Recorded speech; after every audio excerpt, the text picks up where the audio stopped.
네, 안녕하세요. 여러분들 반갑습니다. 대의원 멘토 권혁철입니다. 오늘 재룡산업에 대해서 말씀을 드릴까 하는데, 오늘 재룡산업 이 주가의 흐름이 상당히 좋지 못한 흐름을 보여줬어요. 무려 마이너스 7% 이상 하락을 한 모습을 보여줬었는데, 사실 하락한 이유가 있었겠죠. 저는 그 이유에 대해서 오늘 시장 상황이 좀 안 좋았다라고 말씀을 드릴 수가 있을 것 같아요. 그래서 오늘 시장 상황에 대해서 좀 말씀을 드리려고 하고요. 그리고 사실 이 재룡산업의 모멘텀이라고 한다면 AI와 인리 사업에 대한 것을 예를 들 수가 있을 것 같은데, 오늘 다시 한번 복귀 형식으로 좀 간단하게 좀 풀어보도록 하고 시장 상황에 대해서 좀 깊게 한번 들어가 보도록 하겠습니다. 그럼 바로 본론으로 들어가 보자면, 일단 여러분들도 아시다시피 재룡산업 이러한 사업을 진행 중에 있는 기업이죠. 금구류, 그러니까 송전탑이나 이 전신주에 들어가는 이 금구류를 제작을 하고 있는데, 어떤 금구류냐라고 해본다면 이러한 제품들을 만든다라고 한답니다. 그렇다면 이러한 제품들 수요가 늘어나게 되려면은 결국엔 이 전신주나 송전탑 개수가 상당히 늘어나야겠죠. 그러면 이러한 부분에 있어서 어떤 모멘텀을 가져야 할까인데, 바로 AI를 좀 들 수가 있을 것 같아요. AI 같은 경우, 서비스 같은 경우 결국엔 데이터 저장이 필수적이겠죠. 그렇다면 데이터 저장을 할 수가 있는 데이터 센터 같은 경우는 끊임없이 가동을 해 주어야 될 것이고, 가동을 하면 할수록 전력 소비는 지속적으로 늘어날 수밖에 없죠. 그래서 데이터 센터 같은 경우는 전력 소비를 하면서 지속적으로 가동이 되어 주어야 각종 데이터를 수집을 하고 저장하는 역할이 진행이 되겠는데요. 그럼 여기서 필요한 것은 바로 전력망 확충이겠죠. 사실 태양광이든 풍력이든 원자력이든 화력이든 전기를 끌어오려면 이 송전탑도 새로 설치해야 하고 이 전신주도 새로 설치해야 하는데, 그렇기 때문에 이 새로 설치되는 부분에 있어서 이 금구류가 또 필요하잖아요. 이 금구류로 인해서 그러한 수요가 늘어나지 않을까라는 기대감 때문에 상승한 바가 있었었죠. 그리고 또 한 가지 같은 경우 아시다시피 바로 한전 인리 사업이라고 말씀을 드릴 수가 있을 것 같은데, 몇 주 전에 한전에서 41조 원 인리 송전망 구축 사업을 추진을 한다라고 밝혔었었죠. 그때 자바와 스마트라를 연결을 한다고 하는데, 우리가 여기서 주목해야 될 단어는 이 초고압 직류 송전이라고 말씀을 드릴 수가 있을 것 같아요. 그러니까 이 초고압 직류 송전을 통해서 섬들을 연결을 한다고 하는데, 당연하게도 이러한 부분에 있어서 금구류 필요하겠죠. 재룡산업의 금구류가 필수적으로 들어가 있을 수밖에 없는 이유가 있는데요. 바로 한전 KDN과 이 초고압 직류 송전 최적화 금구류를 개발했기 때문이에요. 이러한 것들 때문에 이 재룡산업 주가 AI와 맞춰서 상당히 상승을 했었습니다. 하지만 오늘의 흐름 상당히 좋지 못한 흐름을 보여줬었는데, 무려 마이너스 7.8%까지 하락을 한 모습을 보여줄 수 있습니다.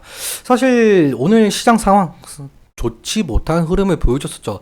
코스피 같은 경우는 마이너스 1.74%까지 하락을 했고, 그래도 다행히도 이 120일 이평선을 좀 지지해 주면서 아래 고리가 나온 모습을 좀 볼 수가 있습니다.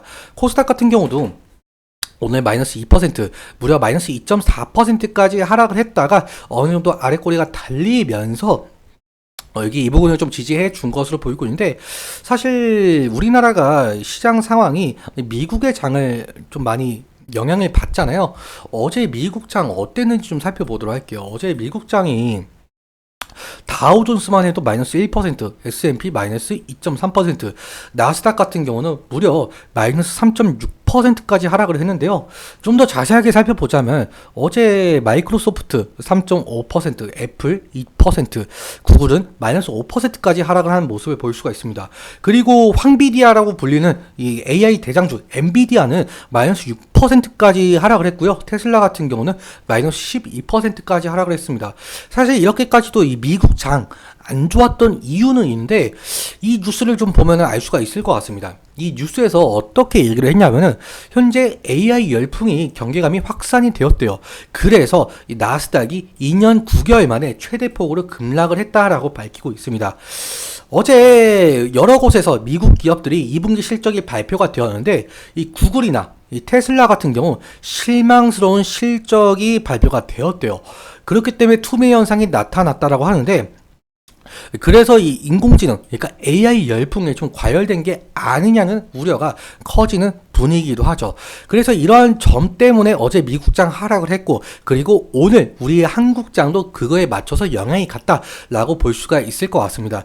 그리고 재룡 산업 같은 경우도 AI와 좀 어느 정도 모멘텀이 섞여 있는 부분이잖아요.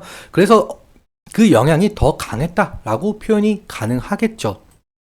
그럼 우리가 볼 수가 있는 지지라인 같은 경우 어느 부분을 볼 수가 있겠느냐라고 해본다면, 일단은 오늘 여기까지 하락을 했던 부분이 될 가능성이 높겠죠. 내일 장에서 이 부분을 좀 지지해주고 상승을 해주면 정말 다행이겠지만, 만약에 이 부분을 이탈을 한다라고 한다면 2차적인 지지라인 경우에는 이 부분까지는 말씀을 드릴 수가 있을 것 같은데, 하지만 1차적인 지지라인과 2차적인 지지라인 모두 이탈하게 된다고 한다면, 지금 60일 이평선 바로 밑에 있지만 지금 120 이평선까지의 이격도 상당하죠. 한 몇 퍼센트 차이가 나는지 좀 살펴보자면 약 20%까지, 25%까지 차이가 나는 부분이 있습니다.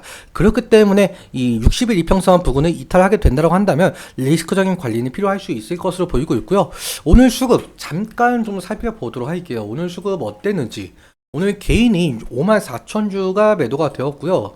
그리고 외국인 같은 경우 59,000주가 매수가 되었죠. 기관 같은 경우 약 7,000주, 금투에서 매도세가 나왔다라고 볼 수가 있겠는데, 오늘 근데 특이하게 외국인에서 매수세가 들어왔다. 그렇다면 어느 정도 외국인이 이 재룡산업에 대해서 긍정적으로 좀 바라보는 것이 아니냐라고 판단이 가능하겠죠. 그리고 그 창구적인 측면 함께 살펴보자면, 오늘 한국투자증권에서 4,000주 정도 매수가 들어왔고, 삼성창구에서 약 18,000주 정도 매수가 들어온 모습을 확인할 수가 있죠. 그리고 하나에서는 없고요. 토스증권 없고, 유진투자증권 없고, 대신증권도 없는데요. 일단 외국계 창구를 한번 보자면 UBS 증권, 메릴린치 보이는데, 메릴린치 오늘 4,600주 600주 매수가 되었고, UBS 증권 같은 경우는 오늘 없네요. 그리고 노무라 증권도 오늘 없다라고 보시면 될 것 같고, 일단 오늘 외국계 창구에서 들어온 곳은 메릴린치라고 볼 수가 있을 것 같습니다. 이렇게까지 수급적인 측면 체크하는 것이 중요한데요. 왜 그러냐고 한다면, 만약에 외국계 창구에서 매도 물량이 나오게 된다고 한다면 과연 어느 창구에서 이 매수세를 받아주는지가 중요하기 때문이에요. 그래서 제가 이렇게까지 말씀을 드리는 거고, 오늘은 근데 여기까지 말씀을 드리고, 오늘 제가 말씀드렸던 내용들과 그리고 차트적인 부분에 대해서는 제 개인적인 견해가 많이 껴있다 보니까 여러분들의 주관적인 견해와 함께 투자를 현명한 선택하셨으면 좋겠습니다. 오늘도 시청해주셔서 감사하고, 지금까지 대의원 멘토 권양철이었습니다. 감사합니다.